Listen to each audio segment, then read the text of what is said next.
আপনি কে, কি আপনার পরিচয়? বলে আমার পরিচয় আপনি জানবেন না।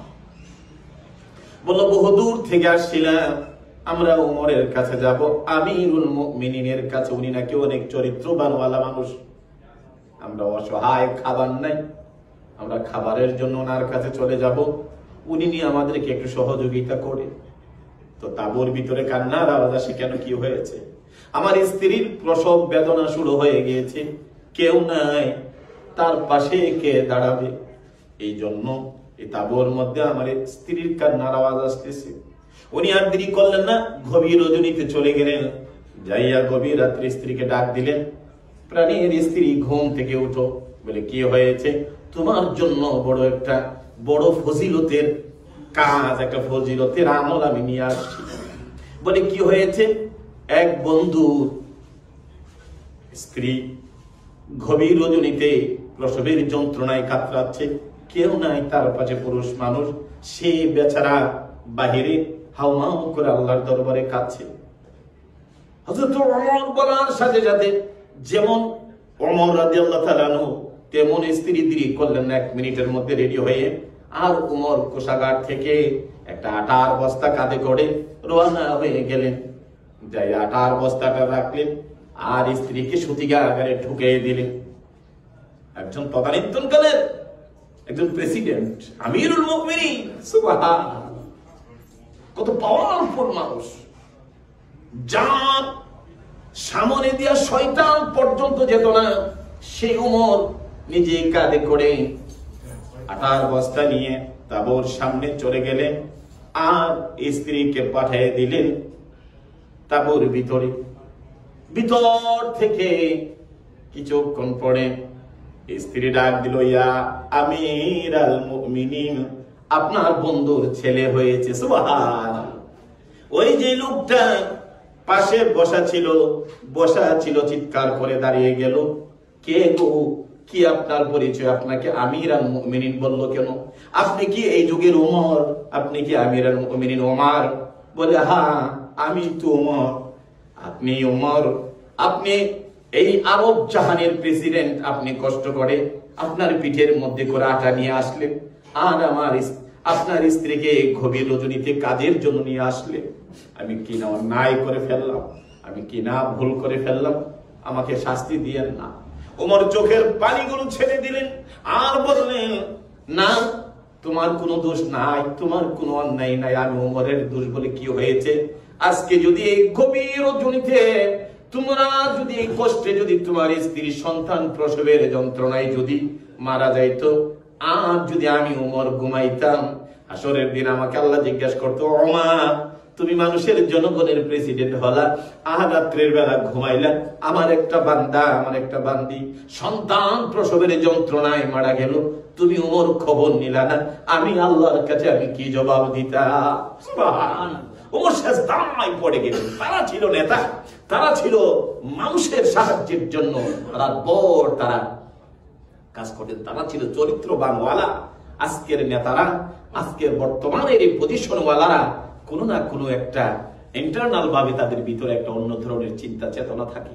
আর সেই যুগের রাসূলের যুগের মানুষগুলো সাহাবায়ে কেরাম আজমাইনরা ছিল যার মধ্যে এই ধরনের চিন্তা ছিল না। আল্লাহ যদি কোনো দায়িত্ব চলে আসতো, রাত ভর কাঁদতো আর বলতো, আল্লাহ আমি কি এই কাজ আমি পরিপূর্ণভাবে কি করতে পারবো? সুবহানাল্লাহ। তাদেরকে চরিত্রবান বানিয়ে গেছে নবী মুহাম্মদুর সাল্লাল্লাহু আলাইহি ওয়াসাল্লাম। কি জন্য? রাসূল ছিলেন আখলাকুন নবী, সমস্ত নবীদের নবী। আর নবীর চরিত্রের ব্যাপারে সার্টিফাই করেছে কে? আল্লাহ রাব্বুল আলামিন। সুবহানাল্লাহ। আল্লাহ রাব্বুল আলামিন এই জন্য আল্লাহ রাসূলকে বললেন, যেই মানুষের মধ্যে দান থাকবে, যেই মানুষের মধ্যে মা বাবার সাথে ভালো ব্যবহার থাকবে, যেই মানুষের মধ্যে মানুষের প্রতি মহাব্বত থাকবে, যেই মানুষের দুঃখ বুঝবে, যেই মানুষের কোনো আঘাত দিবে না, এই মানুষগুলোর চরিত্রের ব্যাপারে রাসূল বলেছে আমার উম্মতের মধ্যে তারা হলো বড় চরিত্রবান। আর এই চরিত্রবান ওয়ালা মুমিনগুলো হাসরের দিন আল্লাহ রাব্বুল আলামিন আরশ আজিমের ছায়া নিচে জায়গা করে দিবে। এই জন্য একটা সুন্দর চরিত্রবান হওয়া এটা একটা বড় বিশাল নিয়ামত আল্লাহর পক্ষ থেকে।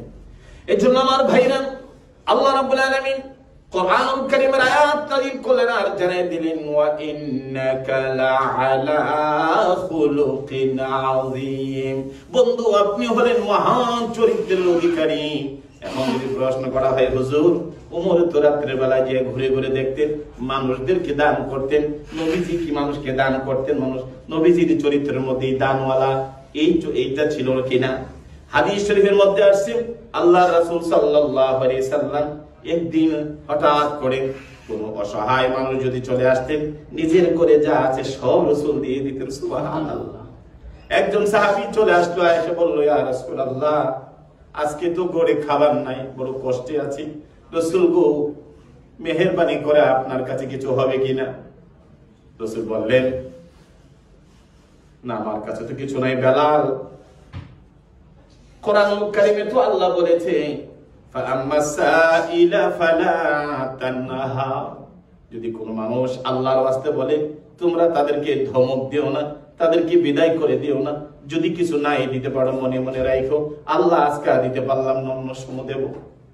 যেহেতু আমার কাছে এখন কিছু নাই, দেখো না কিছু কোথাও পাওয়া যায় কিনা।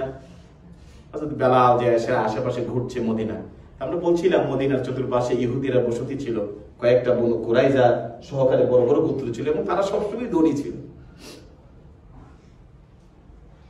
তো এক ইহুদির কাছে বেলাল চলে গেলেন, গিয়ে বললেন, তুমি কিছু টাকা আমাকে ধার দাও। রাসূল বলছেন, আমি কোথায় থেকে নিয়ে টাকা দেই? তো ইহুদির থেকে ধার করে নিয়ে আসছে, বলছে তুমি এই টাকা কবে দিবা? বলছে, হ্যাঁ, 1 মাস পরে তোমাকে টাকা দিয়ে দিব। তো ইহুদিরা তো একেবারে দেখে রাখে, আপনি যত দিন যত তারিখ টাকাটা দিবে, আবার কয় তারিখে টাকা আপনি পাবেন, এটা তারা লিখিত ডকুমেন্ট করেন। এটা সুন্নাহ, এটা বলেছেন নবী মুহাম্মদুর রাসূল সাল্লাল্লাহু আলাইহি ওয়াসাল্লাম। কেউ যদি টাকা দেয় এটা গণে নেবেন, আর কেউ যদি টাকা লেনদেন করেন এটা লিখে রাখবেন, তাহলে পরবর্তীতে কোনো সমস্যা হবে না।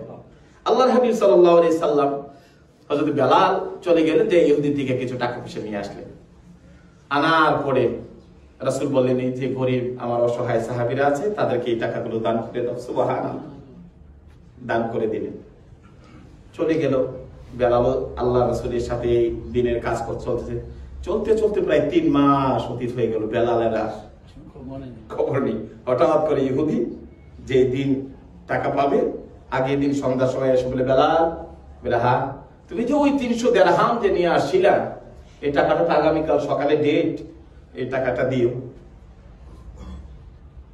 নবীজির কাছে যাইয়া বলেছে, ইয়া রাসূলুল্লাহ, ওই যে একবার এক সময় কিছু মানুষ আসছিল অসহায়, তাদেরকে টাকা দেওয়ার জন্য আমার কাছে তো ছিল না, এক ইহুদির থেকে 300 টাকা আমি হাওলাত করে আনছিলাম।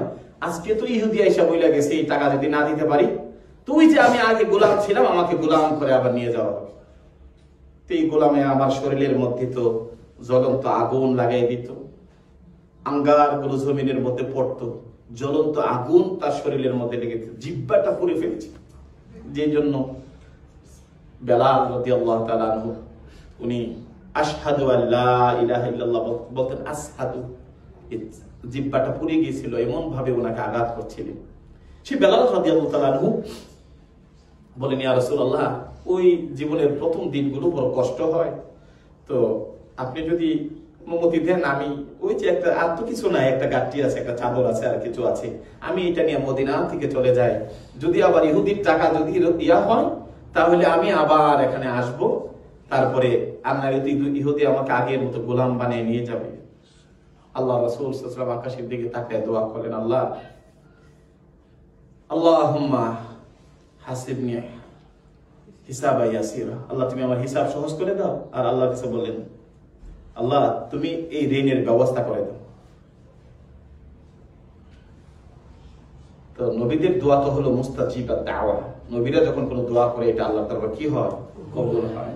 বেলাল রাদিয়াল্লাহু তাআলা আনহু উনি গাঁটুরি বেঁধে রওনা হয়ে যাবে, যে আর এই মদিনাতে থাকবো না, কারণ কালকে সকালে তো ইহুদি আবার তাকে সে আগের মতো গোলাম বানিয়ে নিয়ে যাবে, কি করবে এই চিন্তা। এমন সময় আল্লাহ পাক রব্বুল আলামিন আল্লাহর এক বান্দাকে দিয়া পার্শ্ববর্তী এক শহর থেকে একটা উটের মধ্যে বোঝাই করে কয়েক হাজার দিরহাম আটা, ময়দা, আরো কিছু গম টম দিয়ে এক উট আল্লাহর হাবিবের কাছে হাদিয়া হিসাবে পাঠানো। নবী বললেন, বেলাল আর যেতে হবে না, এই দেখো আল্লাহর পক্ষ থেকে হাদিয়া চলে আসছে। থলেটা খুলে দেখে 1000 দিরহামের মতো, ডান পাশে আরো অনেক ধরনের ফল ফ্রুট দিয়েছে, গম দিয়েছে। আল্লাহর হাবিবের কদমের কাছে রেখে দিলেন। নবীজি বললেন, নাও এখান থেকে 300 দিরহাম নিয়ে ইহুদের ঋণটা পরিশোধ করো। আমার আল্লাহ এই ঋণ পরিশোধ করে দিয়েছে, ঋণটা পরিশোধ করে দিলেন। বলে, ইয়া রাসূলুল্লাহ, অনেক দিন ধরে কষ্ট করছি, আর বাকি 700 দিরহাম রাসূল আপনার ঘরে রেখে দেন, মাঝে মাঝে এটা আমরা মানুষকে দেব। আল্লাহ নবী বললেন, আল্লাহর দেওয়া এই নিয়ামত নিয়ে আমি ঘরে নিতে চাই না। বেলাল রে, মদিনার অলিতে গলিতে চলে যাও, যাইয়া দেখো কাদের ঘরে খাবার নাই, কাদের ঘরে বাজার নাই, কারা চলতে পারে না, কাদের পোশাক নাই। এই 700 দিরহাম নিয়ে মদিনার অলি গলিতে গভীর রাত্র পর্যন্ত হযরতে বেলাল রাদিয়াল্লাহু তাআলা আনহু বিলিয়ে দিলেন। এই ছিল রাসূল।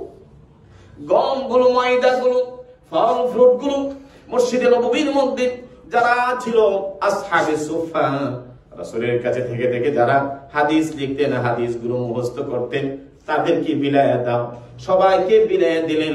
আল্লাহর হাবিব 2 রাকাত নামাজ পড়ে, আল্লাহ তুমি নিয়ামত দিয়েছিলা, এই নিয়ামত গুলো মানুষের মধ্যে আমি বন্টন করে দিতে পেরেছি। আল্লাহ তোমার দরবারে আমি শুকরিয়া আদায় করলাম। সুবহানাল্লাহ। রাসূলের, আমার নবীর এই সুন্দর দান দেখি তো আল্লাহ রাব্বুল আলামিন আয়াত নাযিল করলেন, ওয়া ইন্নাকা লাআলা খুলুকিন আযীম।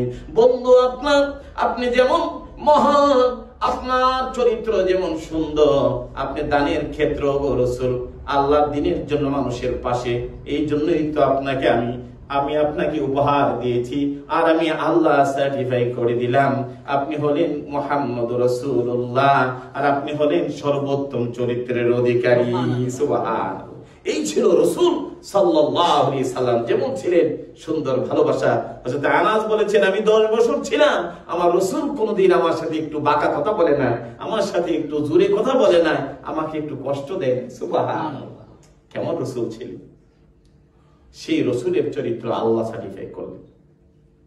যেমন নবী ছিলেন, নবীর সাহাবীরাও তেমন ছিলেন।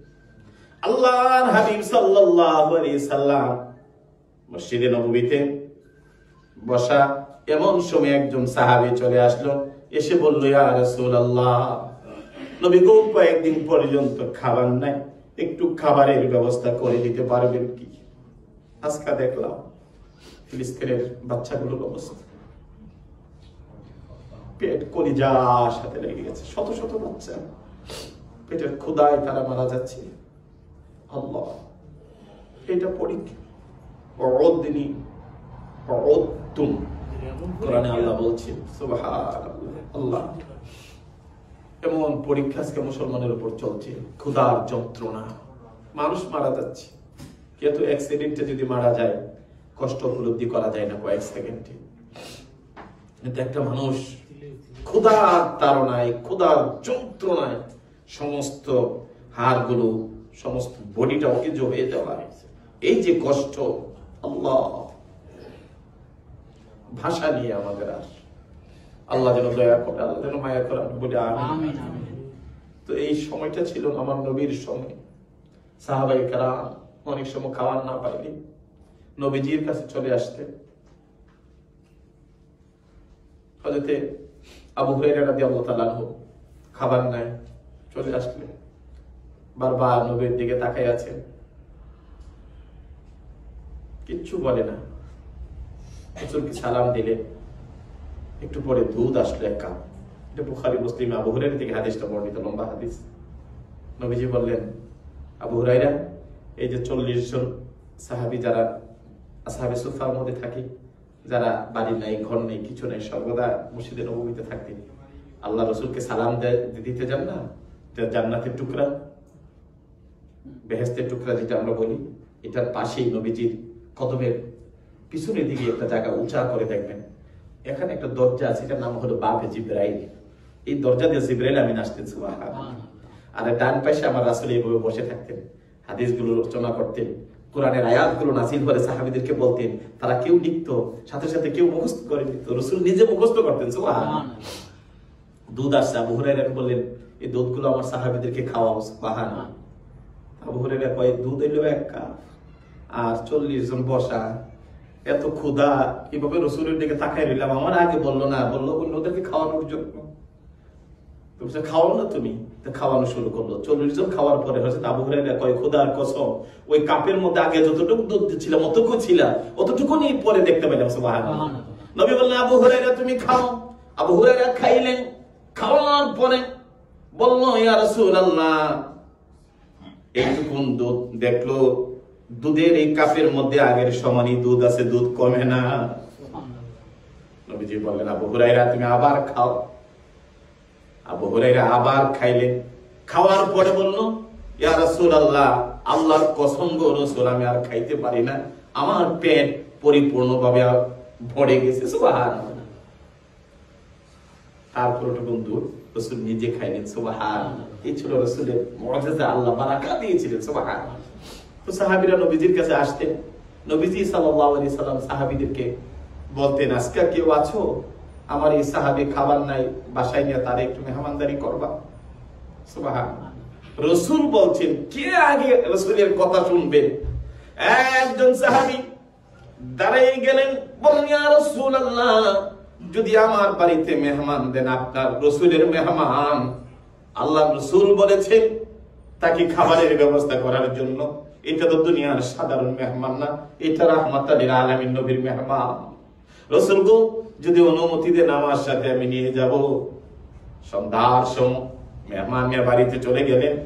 যাওয়ার পরে বিবিকে গিয়ে ডাক দিয়ে সালাম দিলেন, পর্দার ভিতর থেকে, আসসালামু আলাইকুম। এই জন্য রাহমাতাল লিল আলামিন বলেন, আপনারা যারা আছেন বাসায় যখন ঢুকবেন, ঢোকার পরে যদি কোনো মুমিন সালাম দেয়, আল্লাহ রাব্বুল আলামিন সারা দিন ওই বাসাটাকে নিরাপদ করে দেন।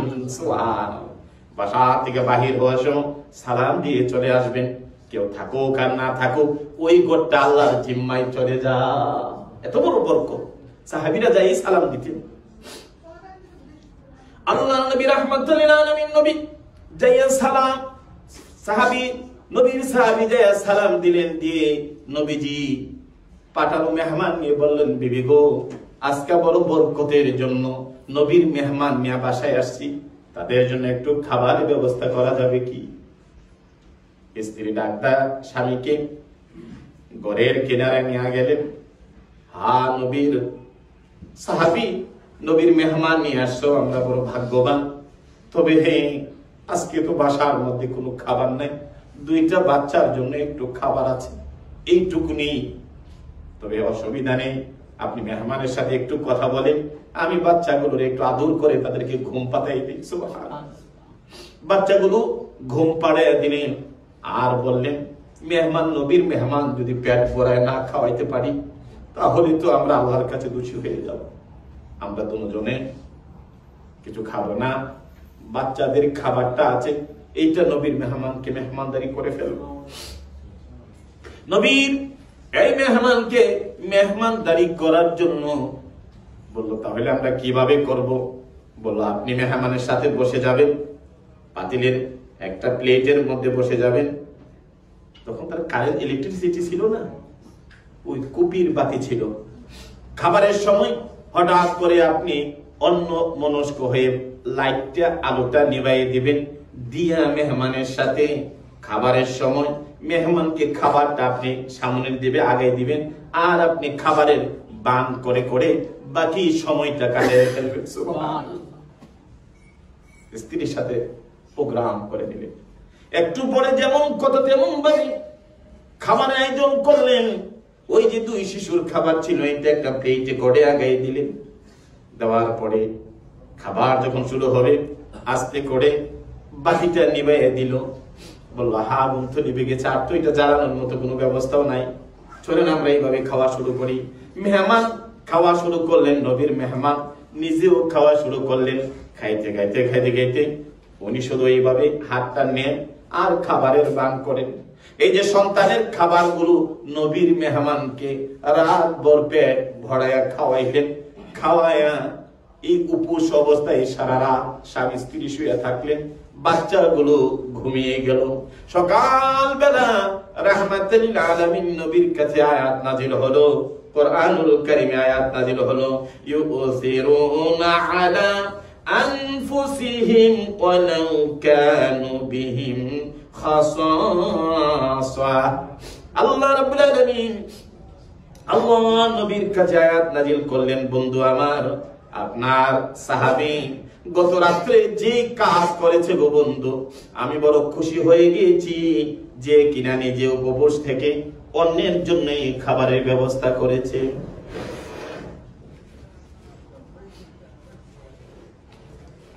আল্লাহ পাক রব্বুল আলামিন আয়াত নাযিল করলেন। আয়াত নাযিল করে জানিয়ে দেন, ইউসিরুনা আলা আনফুসিহিম ওয়ালাউ কানু বিহিম খাসাসা, যে নিজে না খাইয়া নিজের সন্তানদেরকে না খাওয়াইয়া বন্ধু আপনার এই সাহাবী অন্যের খাবারের জন্য হাতটা বাড়াইয়া দিল, তার জন্য খাবারের ব্যবস্থা করে দিল, আমি আল্লাহ তার জন্য খুশি হয়ে গেলাম। সুবহানাল্লাহ।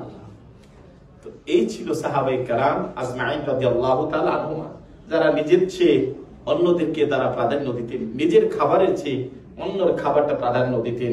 আল্লাহর হাবিব সাল্লাল্লাহু আলাইহি সাল্লাম কর্য করে এনে মানুষকে আল্লাহ রাস্তায় দান করতেন। এই ছিল দানের বদৌলত, দানের ফজিলত, আর এই ছিল সাহাবায়ে কেরামদের কোয়ালিটি আর কোয়ান্টিটি।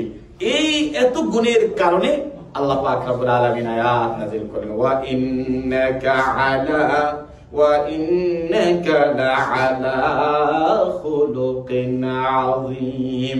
বন্ধু আপনি নিজে যেমন উত্তম চরিত্রের অধিকারী, তেমন ভাবে আপনার সাহাবায়ে কেরাম আজমাইন তাদেরকে সেই সুন্দর চরিত্রের উপহার দিয়েছেন নবী আমার, বন্ধু আমার।